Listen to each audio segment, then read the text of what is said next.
Hello again, listeners. This is Pete and Mike back here. First thing we want to say is thank you so much. You guys have been watching. We've had a lot of viewers. A lot of them were us. A lot of them were our friends. But it looks like a lot of people who we don't know have been watching this, and we really appreciate that. Yeah, thank you very much. We're basically just two middle-aged guys from Michigan with opinions on comics, so we appreciate any of the attention that we get. And we have a microphone, so our opinions are your problem. So today we're going to talk about Uncanny X-Men number 109, which is a pretty important issue for a couple of reasons. When we talked last time, we talked about how this run of X-Men made Wolverine into who he is, and also how it changed from the Silver Age to the Bronze Age during this run. Pete, do you want to talk about Silver Age comics a little bit? Silver Age comics were very goofy. The characterization was light at best. The original X-Men team, Scott, Hank, and Warren had pretty much interchangeable personalities for the first several issues. Bobby was younger and kind of goofy, and Jean's personality was girl. And, very much object of unrequited love from everybody, including Professor X. Yeah, it's one of those things where looking back on it as middle-aged men in 2025, it is genuinely kind of uncomfortable. Although, in fairness, Professor Xavier at the beginning of X-Men was intended to be only a few years older than them, in his early 20s or so. Yeah, true. But it was a lot of high adventure. There were just one-off adventures. I think the first dozen or so X-Men comics are literally just, here is something that's happening that we might never mention again. Mike has a first appearance of Juggernaut, and he was just mentioning earlier how it is the most exposition heavy thing in existence. Yeah, so it basically is, here's someone is breaking into a mansion, and Professor X is like, I gotta tell you guys about this guy, and he soliloquies for a while, and they're like, hey, he broke through the outer wall, and he's like, cool, let me tell you more. And the entire comic, until the very last panel, is Juggernaut slowly moving through the X-Mansion, and the X-Men being like, we're going to beat up this guy, right? And Xavier being like, before I kill him, Mr. Bond, I need to tell you his entire backstory. So true. And the other thing that for viewers who weren't into comics, who never really read Silver Age comics, everybody is a good. All the heroes are good guys. All the bad guys are bad guys, and the twain does not meet. And I mean, there were a couple cases of people going from villain to hero, like Black Widow and such, but very much like you had your good guy personality, you had your bad guy personality, and that was how it was. And also, a lot of Silver Age stories were really big picture, fate of the world kind of things, and 100%. Really, yeah, and the Bronze Age, we're going to start getting, especially in this issue. I mean, this is a storyline that can only happen between Wolverine because of his specific past, and Weapon Alpha because of his specific past. You can't just slot another superhero into this. Also, this is the era where everyone is just kind of a jerk. Yeah, and Bronze Age wanted to be a little more gritty and a little more character-driven. X-Men certainly wasn't the first comic to graduate to Bronze Age. A lot of people consider it to be Death of Gwen Stacy. Yep. Because at that point in Spider-Man, it went from Peter being a good guy who's on his luck all the time to literally wanting to murder the Green Goblin and then feeling nothing once the Green Goblin's murdered. He literally is like, well, I wish that this had meant something to me, but it doesn't. It is kind of chilling. Mike we're both big fans of the X-Men. Mike, like I've said before, hundreds of issues of X-Men. I have hundreds of issues of Spider-Man in some closet, in some storage unit somewhere. And like he's saying, it's just, you can see the Peter Parker goes away. And so what we have here in X-Men 109 is this contrast from 108, where we're in an intergalactic mission, and evil Emperor Deken, whose motivation is I'm evil, and the X-Men, whose motivation is let's save the universe. We aren't really sure what's going on here, but we're going to save the universe. We also have another Silver Age thing that happens, which is insane power creep, where the heroes become insanely more powerful when necessary. A good example of this is Superman. That the original Superman thing was faster than a speeding bullet and more powerful than a locomotive. Could jump really high but couldn't fly. And then, we all know what Superman became eventually. Yes, at some point he was dragging around entire galaxies on really thick chains and could shoot tiny Supermen out of the palm of his hand. Yep, so Silver Age was pretty wacky, but it was fun. And the main point of Silver Age comics was fun. And in Bronze Age, comics are kind of coming of age and wanting to tell more character-driven stories and less Fate of the Universe stories, although we still have Fate of the Universe stories. Especially in X-Men. Yep.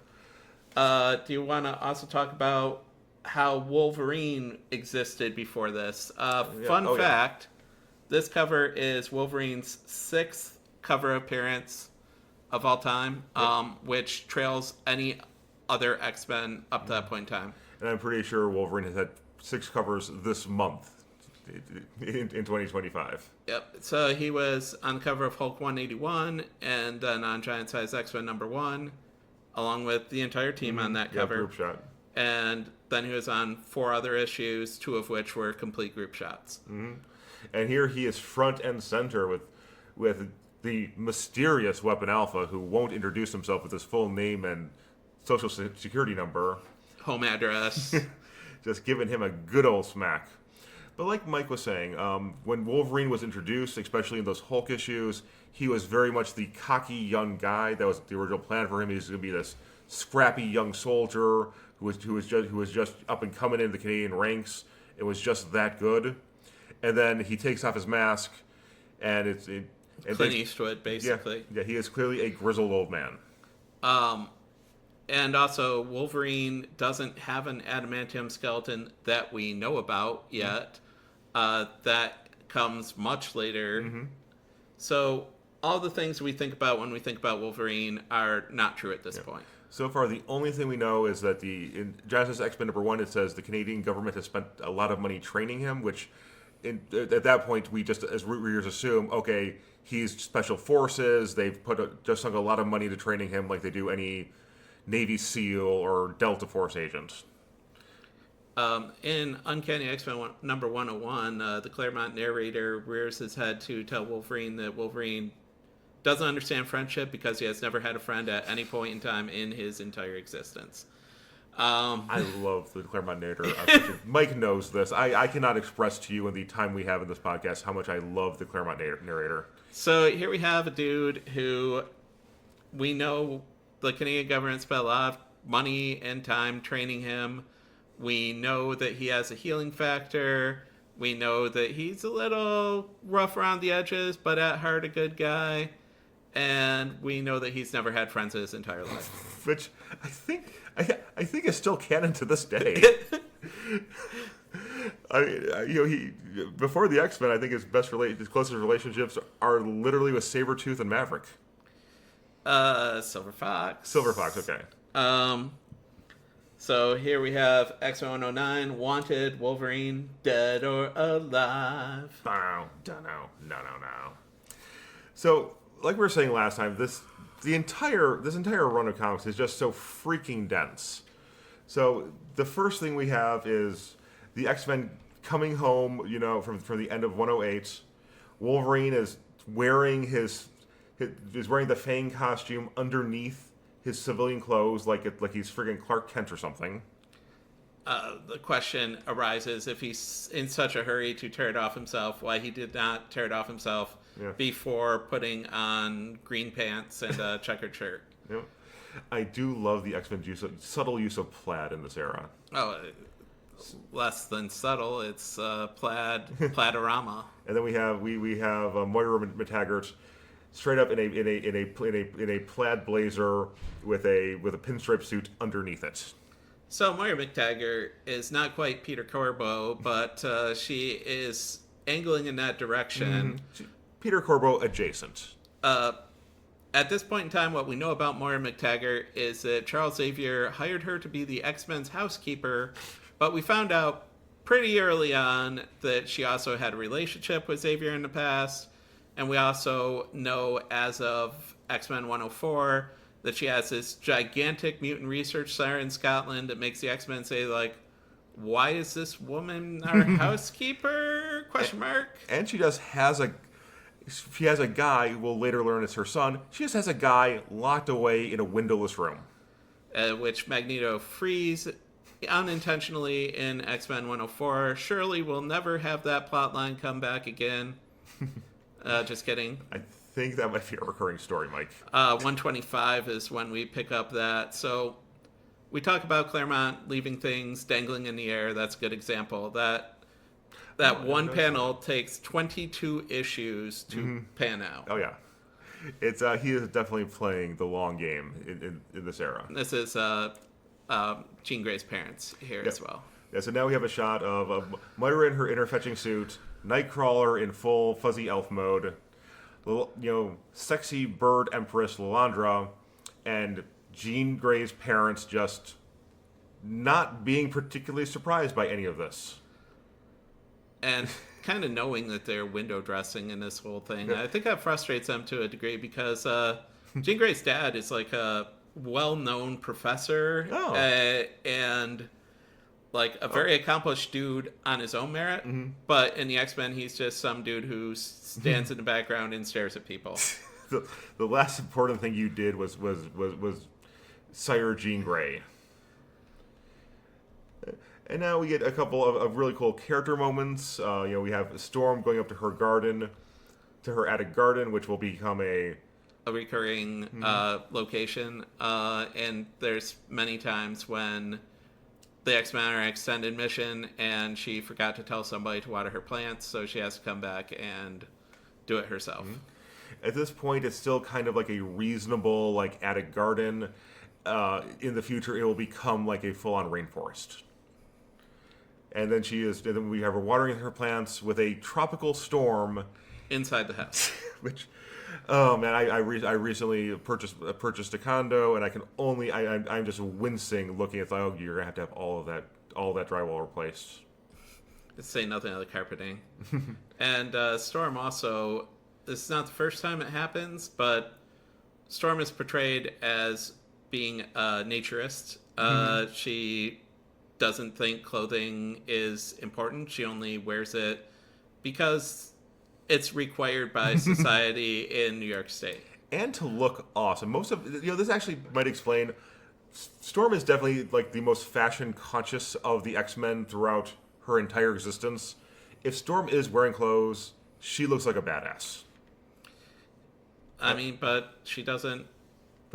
But that is not all the time. She doesn't think she like needs to do it in every context, which I think was not something that comics handled very often then, and they probably couldn't have handled it very often then. But Storm gets a pass.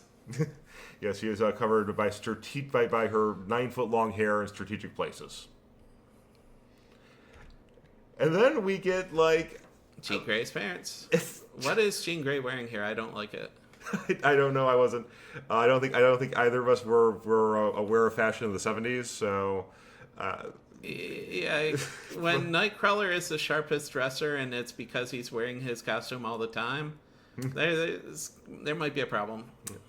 So this is like Jean. Mike, you can tell me if I'm wrong here. I think this is just Jean recapping the last several months of her life to her parents. It's like, oh, so I died. I now am probably a god, and I blinked the universe out of existence for 5 seconds last night. Yeah, but what also happens here is we talked about how dense 108 was. This gives the 108 ending like a little more chance to breathe, a little more added nuance to it. We talk more about Lilandra and the Civil War and why she's hanging out with Xavier now. Yeah. And you just got a cool shot of Gladiator, who we will get to at some point, but he is a favorite of mine. I think the two people with him have not been named yet. In fact, most of the Imperial Guard did not receive names. But you can definitely see the Legion of Superhero, the fact that these were supposed to be Legion of Superhero characters. That is definitely a Shadow Lass and a Sunboy. And, obviously Mon-El or Superboy, depending on how you want to look at it. Yep. And so then we just get a little bit of exposition. Lilandra saying, hey, my brother's dead. That makes me the Empress. And meanwhile, the guy in charge of statistics for the Shi'ar Empire says, you're also the most wanted person in the entire empire. And he then is like, but, I get it. I think what you did was okay. You better just go hang out on Earth and come back here at some point in the future when we figure out how to resolve all the tricky legal issues that you have created. I want to do some kind of Charlie Day thing about bird law here, because this is where bird law applies.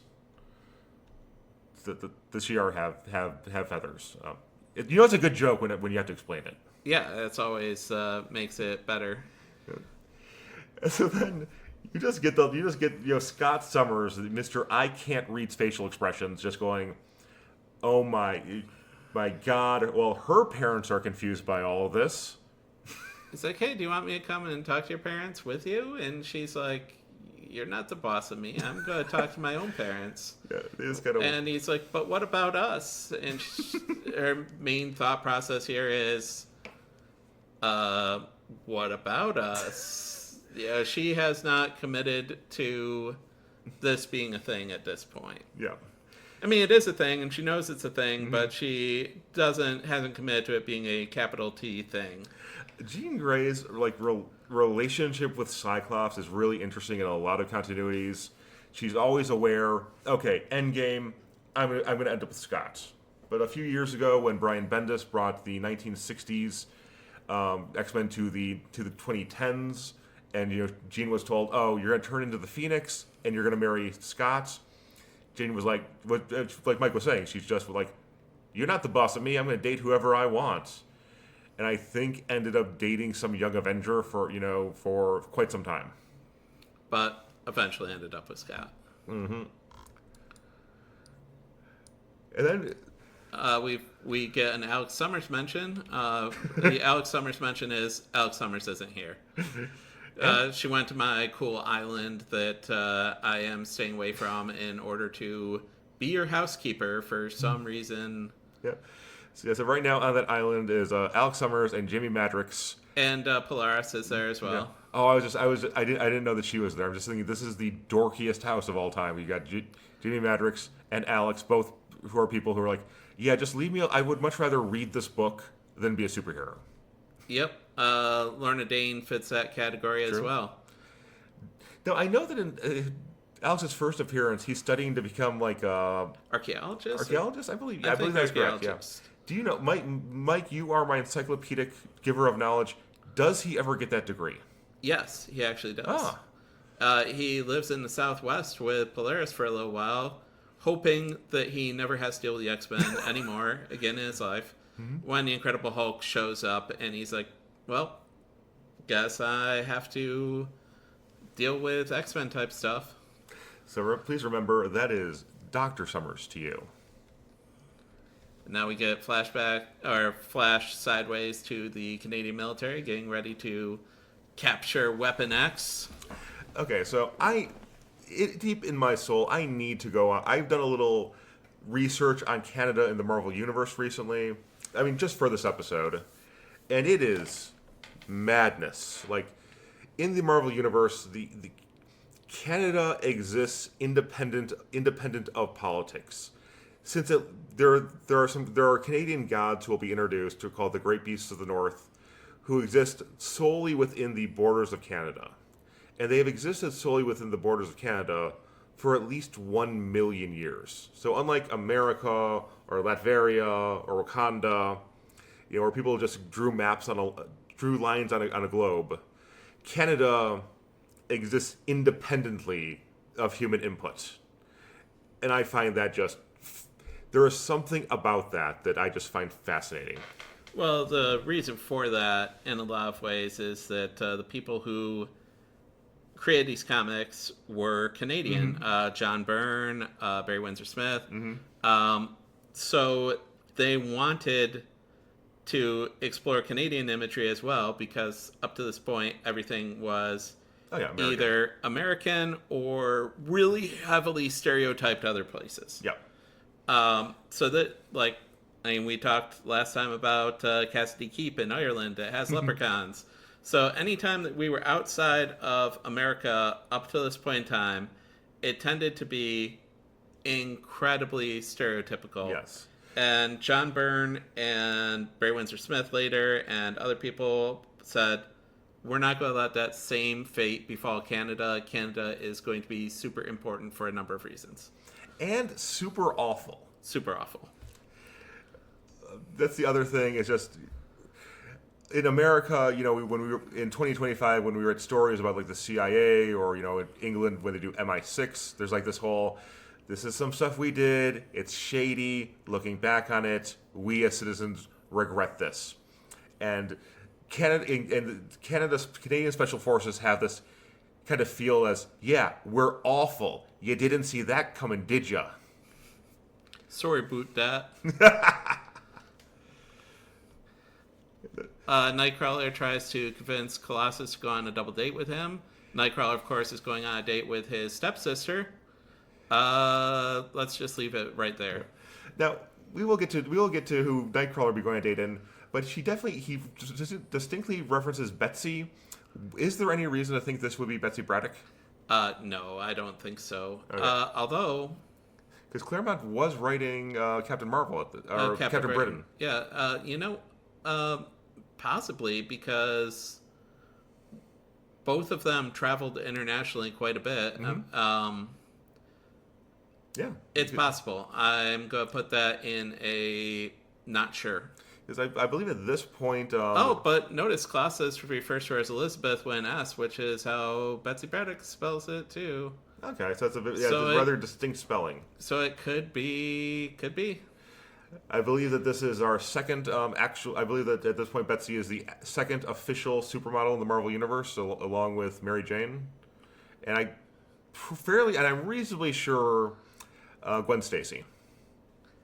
We tried to look this up and it said no, but I want to believe that Gwen Stacy did do modeling.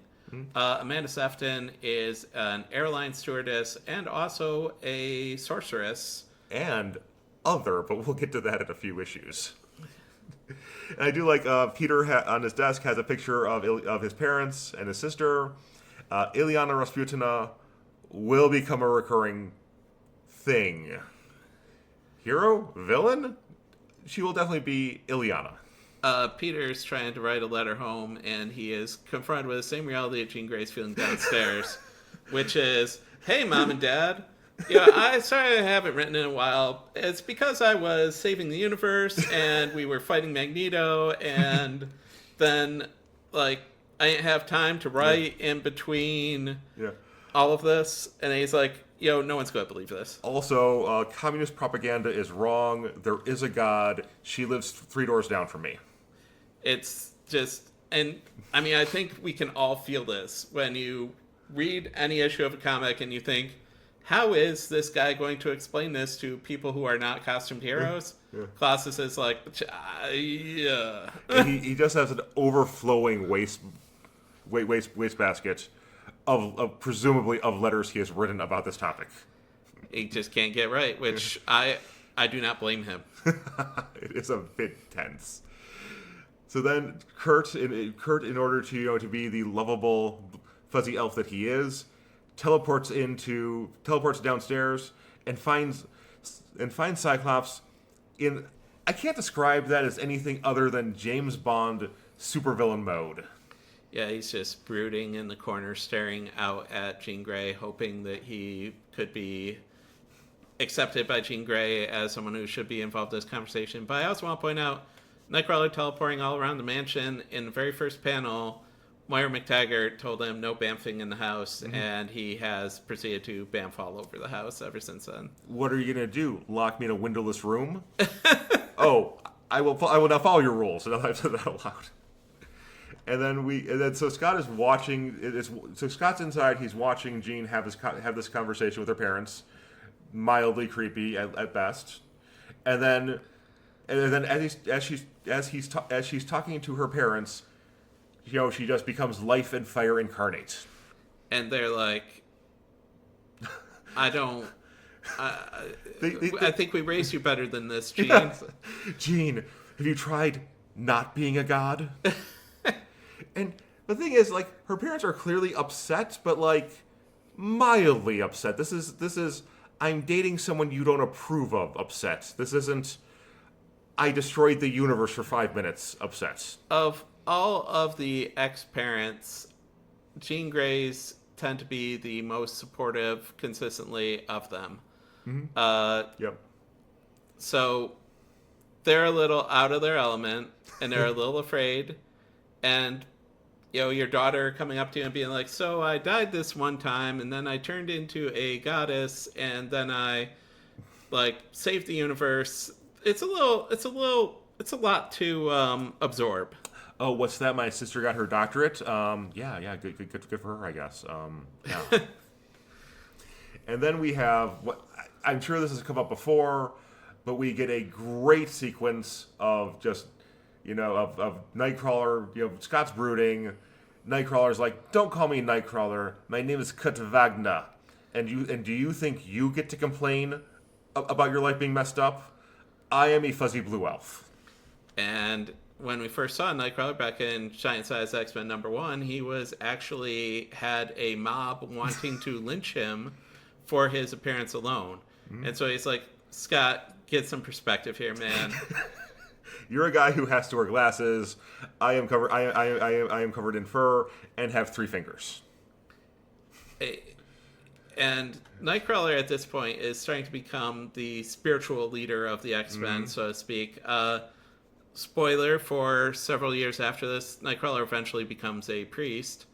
And you can see the beginnings of that here, that he genuinely wants to emotionally help and guide the X-Men. Yeah, he will definitely be the rock for many characters. Not necessarily Scott, but for Wolverine, he is definitely the X-Man that treats Wolverine the most like a human being. He will definitely be there for Kitty Pryde. When Kitty Pryde is having panic attacks, because Emma Frost kept her in a cage. Kurt does want to be like, okay, take some deep breaths, breathe. It's not always like this. Spoiler, it's always like that. But yeah, he's just giving really good advice. Just breathe, accept, make the best of the situation that you're in. Wishing won't change it. You can feel bad for yourself for a second, but you know what? Get out there, do something. And if you feel bad every time, and if you spiral into depression every time something bad happens to you, you're Scott Summers. Life will not be good for you. And then Banshee comes in and ruins the moment. Top of the morning to you boys. And invites them to go along with him on a picnic. Scott's like, I am much too into my emo phase to go on a picnic. And Nightcrawler's like, I go hang out with my stepsister. Yeah. Spoilers. Nightcrawler's family tree is weird. Very weird. We'll get into that later in the burn run, actually. Yep. And then you just have Banshee, Colossus, Storm, and Moira going on a picnic with Banshee. Because Banshee is just so delightfully middle-aged. He's just the guy who's like, you know what? We're superheroes. That's cool. But we also have lives. It's like, let's go on a picnic. Let's go to the lake and have some food, swim a little bit. Yeah. Because we might be people who fight Magneto, but we are also people who should have lives. Yeah. And again, Bronze Age coming into focus here. Yeah. Now you can. I mean, Mike, you definitely. If you're not agreeing with me, let me know. But I think Banshee is traditionally the most, the most well balanced X-Man. He is the most. Absolutely. Yeah. He is the. I have problems. I also have a life thing going on. And they invite Wolverine, and Wolverine is just needlessly rude to Storm, and basically says, "I'm gonna go kill some. I'm gonna go kill some stuff in the forest." She's like, "You would do that?" And he's like, "It's none of your business." But then he admits that what he's trying to do is actually stalk deer and not actually kill them. And she's like, "Well, I'm sorry, I didn't understand you." And he's like, "I don't care. I don't like you." I don't like you. I'm not thinking about you. and then we get another side cut to the Canadian military. And what I love is, and we looked this up in Mike's original printing of this, the soldier has what is clearly a shield logo, a logo, for. I forgot what SHIELD stands for at this point. Strategic Hazard Intervention Law Enforcement Division. Yeah. But it definitely says SHIELD above the maple leaf. And wow, that's a lot of maple leaves. And the helmets for these guys are surprisingly Death Star gunnery. Star Wars has already come out at this point, so yeah, but I don't think it's questionable military helmet at this point. But it does remind one of Death Star gunners. And then you have Weapon Alpha hiding in the shadows.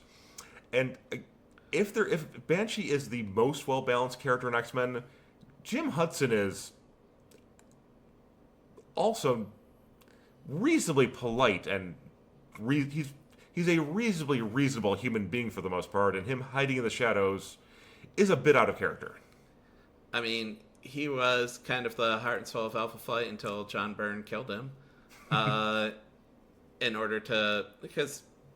John Byrne, when he was assigned to write Alpha Flight, did not want to write Alpha Flight. He said, "These are characters that I created solely to survive a fight with the X-Men.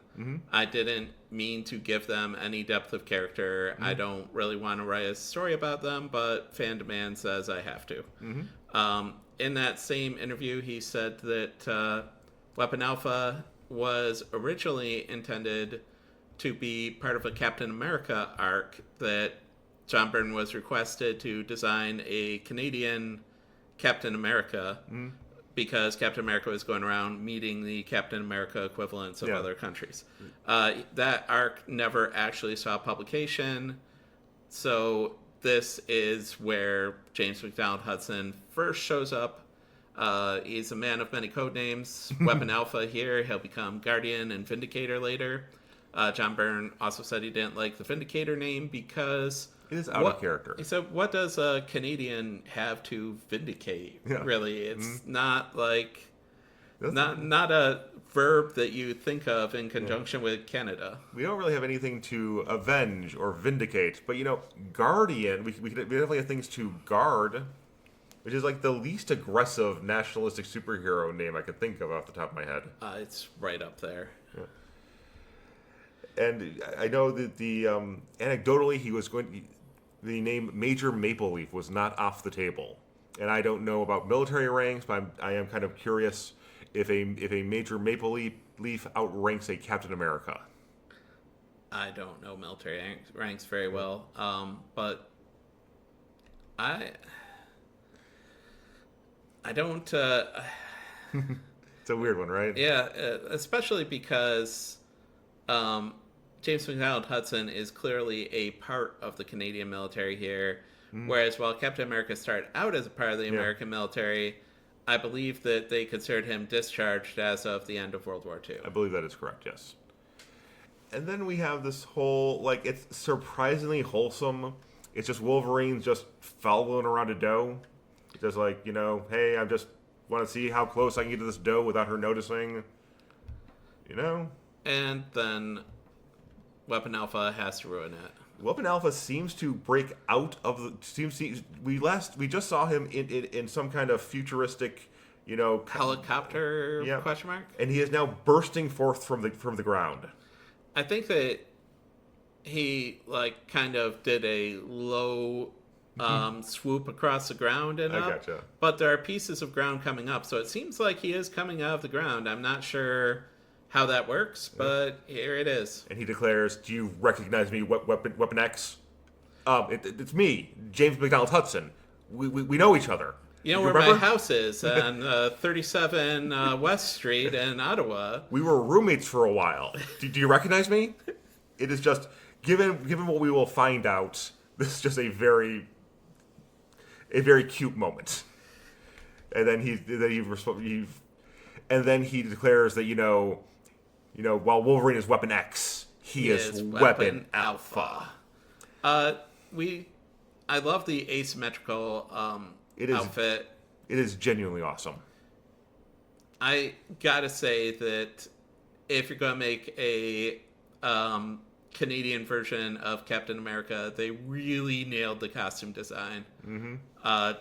John Byrne did great with this. Yep, the costume is much like the Canadian flag. It is red on either side with white in the center, and then the maple leaf is offset, and it wraps around his side. Yep, it's just a gorgeous costume. and then we get a moment where, for a second, Hudson is almost being reasonable about, hey, so we let you do this whole X-Men thing. I know I just punched you across this clearing. Do you want to come back to the Canadian government? We have maple syrup and poutine.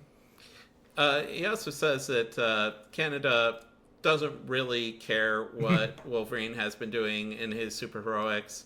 Wolverine references that in Giant Size X-Men #1, he tendered his resignation by cutting off someone's tie. Yes, he did, and yeah, he did. He did. He was very Wolverine about it, but and again, I don't know much about the military. I think that once you cut off your superior officer's tie, you're not welcome back.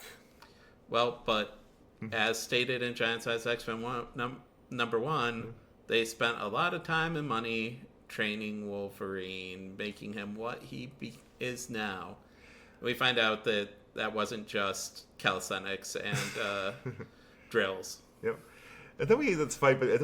Between. I keep wanting to say Vindicator and then say Guardian and then say Weapon Alpha.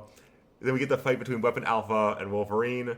And Weapon Alpha will never be this cool again. He has all the superpowers. He's just taking it to Wolverine. He definitely is more powerful than we will ever see him be again, but then I would argue that that's also the Thor conundrum. Yeah, because in Avengers, the early issues of it, people who are writing it said, we've got Thor and we've got a guy who can shrink down to the size of an ant. And Hawkeye. And how are we going to make threats that all of these people are reasonably able to pull their own weight? And they said, what we're going to do is we're going to make Thor less powerful than he is in his solo comic. So Weapon Alpha here on his own is more powerful than he will be as a member of Alpha Flight, because he is contractually obligated to make North Star and Aurora and all the rest of them look cool too. Yep. Wolverine disrespectfully keeps calling James McDonald Hudson Jimmy, and also wants to say that Jimmy was... You're never as good at me at anything. Anything we ever did, I was better at playing euchre than you were. I could make poutine far better than you. And then Jim is just Weapon Alpha is just, he's flying. He has a force field. He has energy blasts. And Wolverine's just like, this guy is only just using like 1/100th of his power against me. He's just trying to convince me to go back with him. He's not really trying to punch me into the stratosphere, which I know how that feels like after last issue. But he doesn't want to go back to Canada, so he's going to fight as long as he can, even though he believes that he is going to lose. Yep. And then we get an interlude to the picnic. You have Myra and Sean just goofing off in a river or pond. And you have Storm complaining about having to wear a bikini. Colossus just being like, that's just what people do around here. It's not saying that it's good or right or anything. He's just saying that's how it is. That's how it is. Listen, you expect me to buy things here and to not farm. You can wear clothes. And then we have Colossus just being a tourism catalog for communist Russia. And then he invites Storm to come back someday with him, and at this point, we feel like there might be romantic tension between Colossus and Storm, and you know what? It's not the worst possible pairing among the X-Men. I like them. And then we also have Moira in the background trying to drown Sean. I mean, understandable. And here comes Wolverine, and we have the most awkward statement to indicate that somebody is from another country of Colossus just screaming, "Lenin's ghost!" All the non-American X-Men will get weird. Will get weird catchphrases, so that you always remember Colossus is Russian, Nightcrawler's German, yeah. Banshee is Irish. Yeah. Top of the morning, as he said earlier in this issue, but I find Lenin's ghost to be even more over the top. And I like that it's in English. It's not just it's not just him screaming this in Russian. It is him. It is him. He has taken the time to translate this in his head to the English version. And here comes Wolverine out cold, which could actually happen to Wolverine at this point in time. Mm-hmm. And I love the fact that James comes across the X-Men who Wolverine was specifically sent to go work with. And he seems to have no idea who these people are. Well, he said that Canada doesn't care what you're doing. And maybe Canada should have cared a little bit, because then Hudson would have known not to play around with Wolverine, and that he could get hit by a giant steel dude like he has happened. Yep, exactly. Yeah, and then Colossus, tries to de-escalate. He's like, hey, if you just go, just turn around, go back to Canada, we're cool. You can apologize. You don't have to apologize if you just leave. And Hudson's like, I don't know who you are. I'm going to beat you up just like I beat up Wolverine. And I will say, here Colossus has energy crackle around him when he turns into Colossus. That's not a thing that always happens. Mm-hmm. And in fact, the 80s X-Men arcade game, which was amazing, Colossus's super move was this energy coming around him, and a lot of people were like, that makes no sense. That makes no sense. Well, here it is. Yeah. For anyone who doubted that was actually sourced from a comic, it's sourced from a comic. And Colossus punches Hudson into a tree, and Hudson doesn't even have time to make maple syrup from the tree before Storm goes to attack him. Wolverine's like, hey, don't get involved, please. And Storm, in her Storm way, is I will fry anyone I want with a lightning bolt, and then fries the tree, and then burns the tree to cinders with a lightning burns the tree that Jim is going to try to throw at her to cinders with a lightning bolt. And Jim decides to respond, and Colossus gets in the way. It's like, I'm gonna shield you, and it bounces off. And by the White Wolf, we still want to know that Colossus is Russian. Still Russian, yep. Hasn't changed. And Moira catches a stray here. Yep.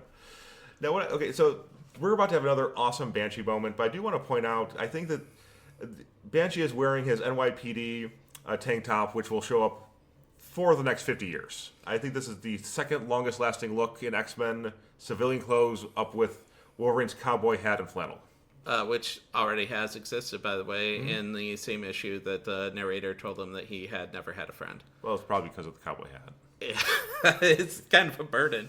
And Sean calls him Major Maple Leaf and yells at him after rescuing Moira. And Banshee's sonic scream. Yep. Here we go. Apparently, Banshee is world famous. He was. Jim points out that he knows him from an Interpol folder, which, Banshee is in fact an Interpol agent. I just kind of think it's interesting that, hey, that Irish guy who yells real loud, I know, not the 7-foot-tall farm boy made out of steel. Well, Banshee had a longer career. Banshee is one of the two all-new, all-different, well, three all-new, all-different X-Men who showed up before this. Banshee was brainwashed by Factor 3, who tied a bomb to his head in order to fight the X-Men. No. He was always portrayed as being a good guy who just happened to have the misfortune of having a bomb strapped to his head. Which is really unfortunate, by the way. It happens. It happens to be twice a week. And then at this point, so he has Sean the Banshee, just like completely flipping out. It seems like he loses his shirt. His face becomes deformed. I'm choosing to believe that's intentional and not just some kind of weird coloring thing. Because I really like the idea of Banshee looking like a Banshee when he gets this pissed off. Actually, this look is somewhat of a callback to his very first appearance. He looks like this on the cover of that issue. Oh, cool. And then at that point, Hudson is just like, nope, I'm out of here. He teleports out, which is a power I don't believe we will ever see him have again. I feel like at some point, and I said this earlier to Pete, that he explains this as stopping himself in relation to the rotation of the Earth at some point in the future, but I can't cite that. I thought it happened in this issue, but it doesn't. That does sound familiar. He does say, though, that the next time he's going to bring Alpha Flight, which is his Canadian team. So Pete was right last time when he said this is the first appearance of Alpha Flight, because here it is in 2 words, Alpha Flight. I was technically right, and that is the best kind of right, yeah. And Banshee and Storm try to find him, and they're like, nope, he's gone. They don't know how he's gone, and I do believe that the answer is that he stopped his position in relation to the rotation of the Earth. Which means he is deep in the vacuum of space at this point. Something like that. And Colossus is like, who was that dude? He clearly knew who you were. And Wolverine's like, once upon a time we were friends. Forget it, Claremont narrator. I had friends. I had the one friend, and then my friend tried to kill me, which is a recurring theme for Wolverine and his friends. Yeah, Wolverine does not pick friends very well. No. Maverick, Sabretooth, all people who have tried to kill him with varying degrees of seriousness, but all of whom have tried to kill him. I mean, I think that even like Silver Fox tried to kill him at one point, didn't she? Yeah, but that was like flirt. That was like weird. That was like weird early '90s flirting. Wolverine, such a complicated man. Yes, it's so mysterious. Okay, so that is issue 109 of X-Men.